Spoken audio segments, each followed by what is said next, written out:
but people have been, wondering if there was some big secret, like was he an alcoholic or something like that, And I don't think he was. I think he was always sort of going after the next big thing.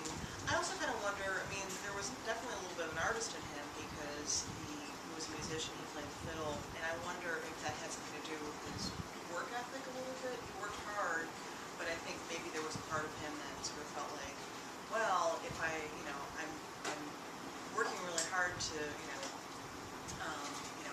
to work this land, but if we go someplace where I can get the land for free, maybe I can play the fiddle more.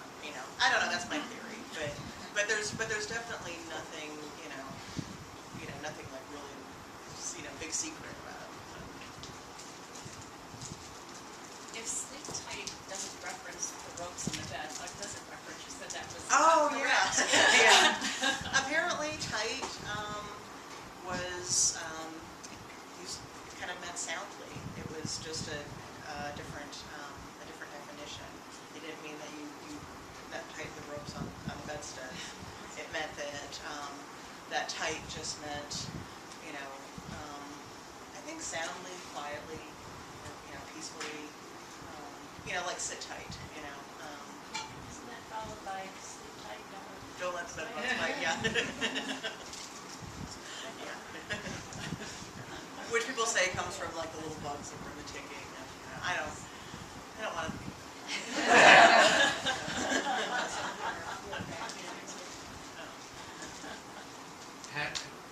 Has it been established with any certainty about how the books were actually written, and if not, what's your opinion about how they were?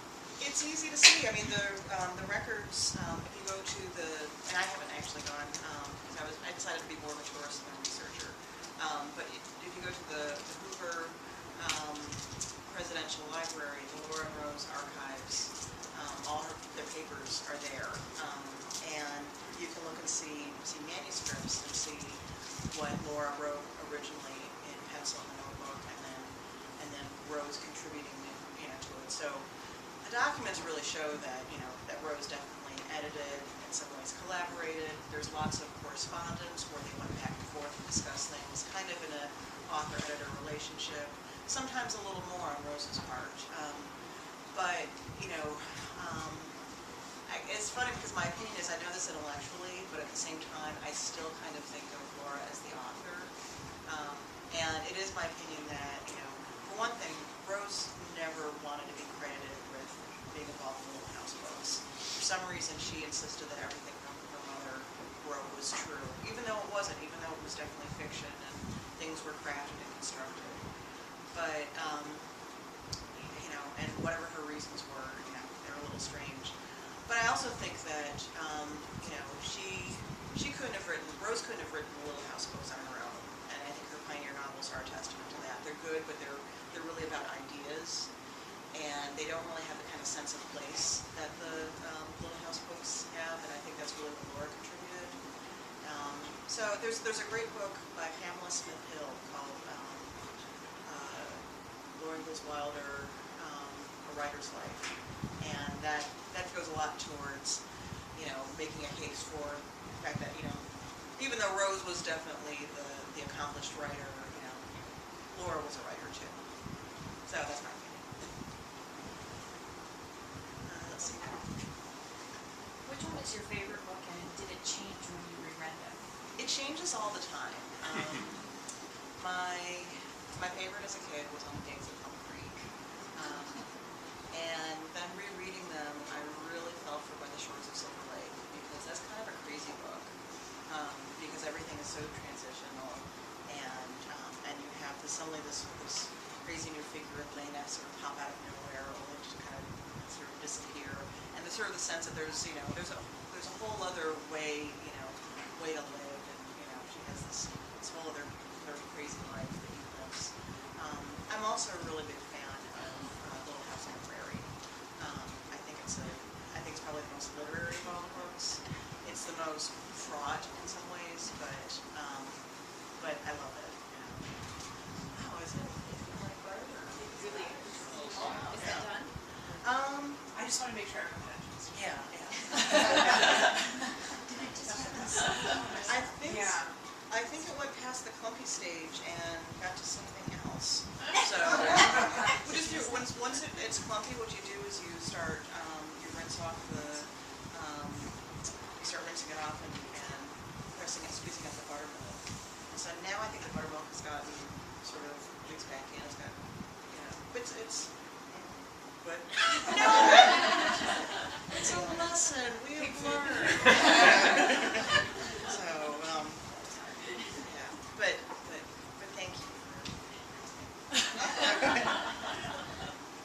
When I reread them to my children, I saw them from a whole other view, and the isolation and the danger that there's one scene, I think, in Little House on the Prairie where Ma, doesn't she fall into a well? I'm sorry, my children are old now. Right, yeah.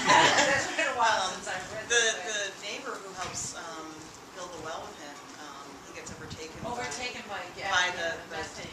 the ground gas. But just the peril that they all lived in, and Yeah. so I did not, as an adult reading, did not find them to be joyous around the It's Booksellers in the Prairie is a really dark book, and I go into that a little bit.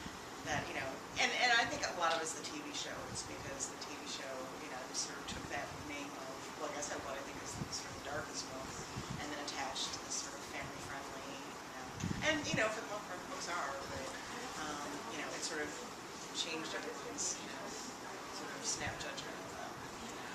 For better or worse. Are there international fans? Lots, especially Japan. And I think I have to reread the research on this, or that I think after MacArthur, came to go right after World War II, the Little House books were books he distributed to give Japanese people a sense of American life. And in fact, around the same time, the Little House, or the TV show came out in the United States, there was an anime series that was in, I think, 1976, and it was called Laura, Girl from Prairie.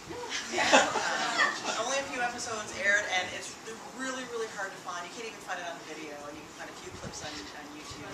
And if you can find the episode list, it's great because the names of the episodes are things like, wheat, grow tall, and a cute cat has arrived.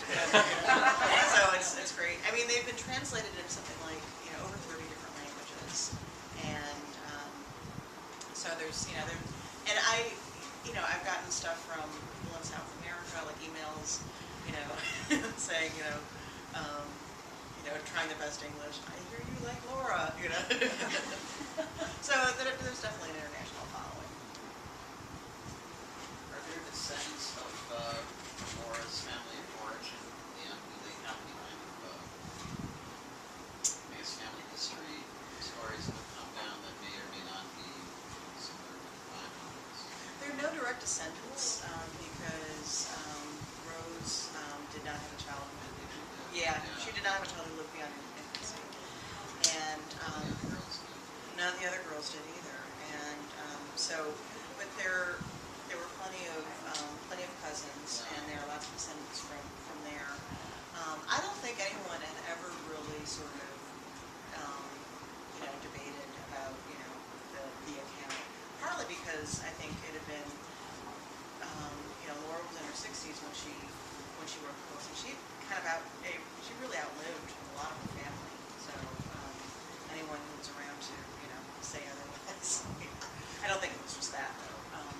I think there's a bunch of cousins who regularly do a reunion down in the Florida area where one of my cousins lived, and I'll get emails from people who say my mom's will mention some sort of connection. So there's there definitely Engels's out there. There's no like the independent family story. I don't think so. Just part of the story. Right. And that's it. Okay. Yeah.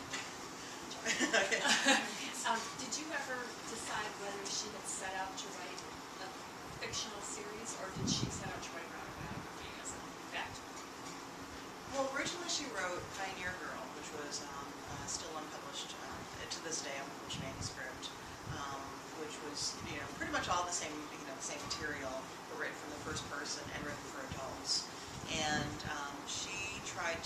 Rose helped her try to publish that. And apparently the Saturday Evening Post was a little bit interested, but in running it as a serial, but it didn't. It got turned down. And then I think a friend of Rose suggested that some of the stories might make a good children's book. So I think it first started with just sort of taking material from this one manuscript and first creating children's stories out of that, Little House in the Big Woods, and then it slowly became a series. I don't think she conceived of it as a series from the start, but it started slowly, and then I think on the Banks of Plum Creek, she really started making a continuing series, and by that time the books had really started to take off in the 1930s. I've been following Half Pint Eagles on Twitter. Yes. Which I think is hilarious. Did that sort of come out of this project, and are you going to keep it going? Half Pint is my crazy Twitter, and and I say things, or she says things. It's not me. It's another presence. Like my cornbread's in your molasses, you say. No, your molasses is in my cornbread. Stuff like that. And I started doing it even before I thought about doing the book, just to amuse myself, because I was rereading the Little House books and just sort of thinking about how amazing her life was. And I thought, how funny would that be on Twitter? Saying things like, today was a pretty good day until there was a prairie fire, or until Yale destroyed the meat crop. And everyone else is complaining about what they had for lunch. So it did start out just for fun, and she's gonna continue, especially now there's all these other Little House characters. They're kind of from the TV show. All these Little House TV show characters on Twitter. They keep trying to talk to Half Pint Eagles about Albert, and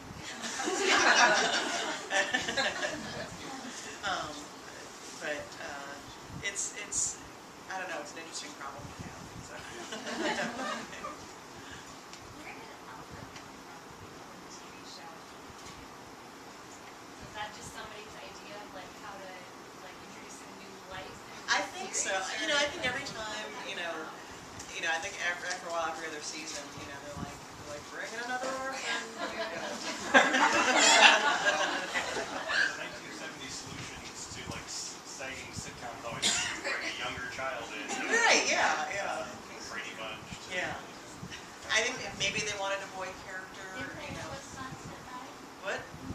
They did have a son that died, both in real life, and then they did a little bit on the TV show, even though she did leave that out of the books. It's interesting because the TV show did kind of touch on some things in Laura's actual biography that did not make it into, that she did not put in the Little House books. And I think part of that was at the same time the TV show got really big. The first big biography of Laura Ingalls was published, and that was Laura Adele Zokert. And you can see that in the Mouse Over This Mess market paperback with these really sort of awesome romance novel versions of Laura and Almanzo. And it looks cheesy, but it's a really good book. It's really, it's really thorough. Donald Zokert.